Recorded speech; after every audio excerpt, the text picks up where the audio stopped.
Perkenalkan, kami dari kelompok 6 dari mata kuliah Kewarganegaraan akan membahas tentang hukum dan HAM. Saya Apriansa Sofian dengan akhir NPM 038. Saya Rayulan Farisahmada dengan akhiran NPM 029. Saya Neng Anggi Agutriani dengan akhiran nomor NPM 046. Saya Nesya Asda Lestari dengan nomor akhiran NPM 027. Saya Silvasya Saputi dengan akhiran NPM 010. Saya Nanda Pramudia Firmansyah dengan akhiran NPM 013. Saya Haikal Nadir dengan akhiran NPM 001. Selamat menyaksikan. Pengertian hukum menurut Kalsen pada tahun 1995 berpendapat bahwa hukum adalah suatu tata yang bersifat memaksa. Dalam literatur penemuan hukum terdapat sebuah proses pembentukan hukum oleh hakim atau aparat penegak hukum yang ditugaskan untuk implementasi peraturan hukum umum pada suatu peristiwa yang bersifat umum atau peristiwa konkret lainnya. Sifat hukum terdapat 3 bagian. Yang pertama, sifat hukum yang mengatur, yaitu hukum yang diciptakan untuk melindungi hak setiap orang dan menjaga keseimbangan antara berbagai kepentingan yang ada di dalam kehidupan bangsa dan negara. Lalu yang kedua, ada hukum bersifat memaksa. Adanya sanksi bagi pelanggar aturan dalam pergaulan hidup menandakan bahwa adanya hukum yang bersifat memaksa, yang artinya hukum memiliki power atau kekuatan dan kewenangan atau bisa disebut authority. 3. Ada hukum yang bersifat melindungi. Adanya ketertiban dan keamanan perlu dijaga agar terciptanya kedamaian. Kedua nilai tersebut harus diselesaikan agar terus bersama. Tujuan hukum menurut Suryono Sutanto 1993 mengungkapkan bahwa norma nilai dan kebahasaan bertujuan untuk mencapai kedamaian bersama. Kedamaian dapat tercapai dengan harmonisasi antara ketertiban dan kedamaian. Tujuan hukum sebenarnya mempunyai sikap yang universal seperti ketertiban, keamanan, kesejahteraan, dan kebahagiaan segala aspek kehidupan. Ketertiban dan keamanan akan termanifestasikan apabila masyarakat tidak mengalami rasa aman dan nyaman. Selanjutnya, dalam teori tujuan terdapat 2 teori, yaitu teori etis dan teori utilitas. Pertama, teori etis yaitu bertujuan untuk menciptakan keadilan, sedangkan menurut teori utilitas bertujuan untuk kebermanfaatan bagi semua orang. Jadi secara keseluruhan, hukum menjadi pedoman tingkah laku, menjaga ketertiban dan keamanan, mewujudkan keadilan sosial, serta mendukung pembangunan masyarakat. Manusia adalah makhluk sosial. Pada dasarnya, manusia dilahirkan untuk hidup bermasyarakat dengan manusia yang lain.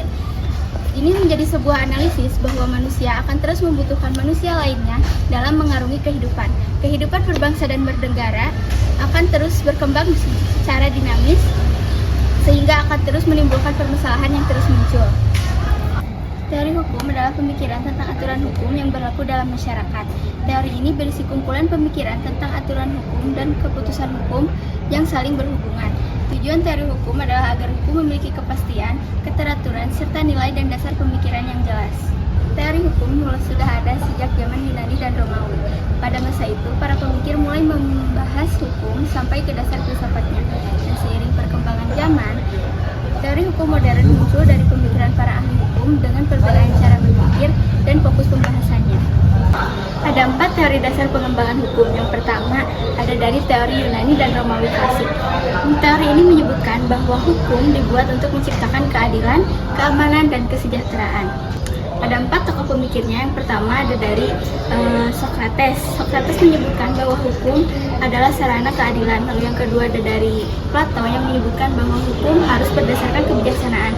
Lalu yang ketiga ada dari Aristoteles yang menyebutkan bahwa hukum menciptakan rasio dan moral manusia. Lalu yang terakhir ada dari Epicurus yang menyebutkan bahwa hukum menjaga kedamaian antar individu. Yang kedua ada teori hukum alam, yang dimana menurut teori hukum alam, hukum itu ada 2 jenis. Yang pertama, hukum yang ditetapkan penguasa, dan hukum yang lahir alami tanpa pandangan manusia atau tanpa pengaruh penguasa. Yang ketiga ada positivisme dan utilitarianisme, yang dimana menyebutkan bahwa hukum adalah peraturan yang harus dilakukan dan dipisahkan dari moral. Fokusnya adalah pada peraturan yang sah secara logis. Yang keempat ada teori hukum murni, yang dimana menyebutkan bahwa hukum harus berdiri sendiri, bebas dari pengaruh politik, sosial, ataupun etika. Secara garis besar, hukum dibagi menjadi dua, yaitu hukum publik dan hukum privat. Hukum publik mengatur hubungan antar individu jika diperlukan negara, contohnya hukum pidana. Lalu yang kedua ada hukum privat. Hukum privat mengatur hubungan antar individu yang berfokus pada kepentingan pribadi. Latihan hukum di Indonesia dapat dilihat dari berbagai sudut pandang. Yang pertama, menurut sumbernya, hukum berasal dari undang-undang, kebiasaan adat, traktat, doktrin, dan jurisprudensial. Menurut bentuknya, hukum terbagi menjadi dua, yaitu hukum tertulis dan hukum tidak tertulis. Berdasarkan tempat berlakunya, yaitu hukum internasional, hukum nasional, hukum asing, dan lokal. Menurut sifatnya, ada ius constitutum, yaitu hukum yang berlaku sekarang, dan ius constituendum, yaitu hukum yang akan berlaku di masa depan. Berdasarkan cara mempertahankannya, terbagi menjadi dua, yaitu hukum material, yang dimana tentang hak dan kewajiban, dan hukum formal tentang tata cara proses pengadilan. Menurut sifatnya, hukum ada yang bersifat memaksa dan ada yang sifat mengatur. Menurut wujudnya, hukum ada yang bersifat objektif dan subjektif. Menurut isinya, ada yang berisi formal dan berisi publik. Untuk selanjutnya mengenai konsep hak asasi manusia. Secara terminologi, hak asasi manusia adalah anugerah yang diterima langsung oleh manusia dari Tuhan Yang Maha Esa, yang dimana setiap manusia memiliki hak untuk dihormati, dilindungi, dan dijunjung tinggi oleh pemerintah dan hukum. Setiap orang memiliki hak yang sama tanpa membeda-bedakan seperti ras, agama, budaya, golongan, serta jenis kelamin. Hak asasi manusia bukan hanya sekedar materi dalam hal perkuliahan ataupun pasal dalam Undang-Undang Dasar 1945 saja, tetapi hak asasi manusia merupakan hak yang melekat langsung dalam diri manusia dari sejak lahir. Hak asasi manusia sendiri telah diakui secara global melalui Perserikatan Bangsa-Bangsa dalam Deklarasi Universal Hak Asasi Manusia. Di Indonesia sendiri, hak asasi manusia telah dijamin dalam Undang-Undang Dasar 1945, yang berarti secara normatif negara memiliki kewajiban untuk menghormati, melindungi, serta memenuhi hak setiap warga negara tanpa diskriminasi. Namun realitasnya sekarang ini, penerapan hak asasi manusia belum sepenuhnya berjalan secara optimal. Kasus diskriminasi, ketidakadilan sosial, ketidakadilan hukum, pembatasan kebebasan berpendapat, serta berbagai bentuk kekerasan masih kerap terjadi. Hal ini menunjukkan adanya kesenjangan antara hukum tertulis serta praktik di lapangan. Perkembangan teknologi dan media sosial sekarang ini membawa tantangan baru dalam isu hak asasi manusia. Di satu sisi, ruang digital membawa kesempatan untuk menyuarakan aspirasi secara lebih luas. Tetapi di sisi lain juga muncul berbagai persoalan seperti penyebaran hoaks, penyalahgunaan data pribadi, serta ujaran kebencian. Situasi ini menuntut adanya kesadaran kolektif bahwa setiap hak yang dimiliki selalu berdampingan dengan kewajiban untuk menghormati hak orang lain. Penegakan hak asasi manusia bukan hanya tanggung jawab pemerintah dan aparat penegak hukum saja, tetapi juga bentuk tanggung jawab setiap elemen masyarakat, termasuk mahasiswa khususnya sebagai agen perubahan. Sikap kritis, empati sosial, dan keberanian untuk menyuarakan kebenaran merupakan bentuk kontribusi nyata dalam menjaga nilai-nilai kemanusiaan.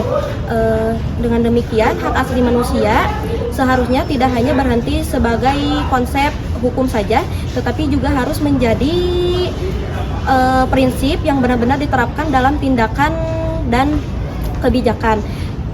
Hak asasi manusia merupakan fondasi penting dalam kehidupan berbangsa dan bernegara. Tanpa penghormatan hak asasi manusia, keadilan serta demokrasi hanya akan menjadi sebagai konsep tanpa makna. Implementasi yang konsisten dan kesadaran bersama merupakan kunci agar hak asasi manusia benar-benar hidup dalam praktik, bukan hanya sebatas hukum tertulis saja. Perjuangan penegakan HAM sudah terjadi ribuan tahun yang lalu. Yang pertama, Magna Carta pada tahun 1415 yang membatasi kekuasaan absolut Raja Inggris untuk menjamin perlindungan hukum bagi rakyat agar tidak diperlakukan sewenang-wenang. Kedua, Precision of Right pada tahun 1628 yang menuntut pajak harus sesuai dengan parlemen dan melarang paksaan menampung tentara di rumah warga. Keempat, Bill of Rights pada tahun 1689 yang memperkuat demokrasi, menjamin kebebasan berbicara dalam parlemen, dan menegaskan kesetaraan di dalam hukum. Ini adalah Declaration of Independence pada tahun 1776 yang menegaskan bahwa hak dasar manusia adalah anugerah Tuhan yang tidak dapat dicabut.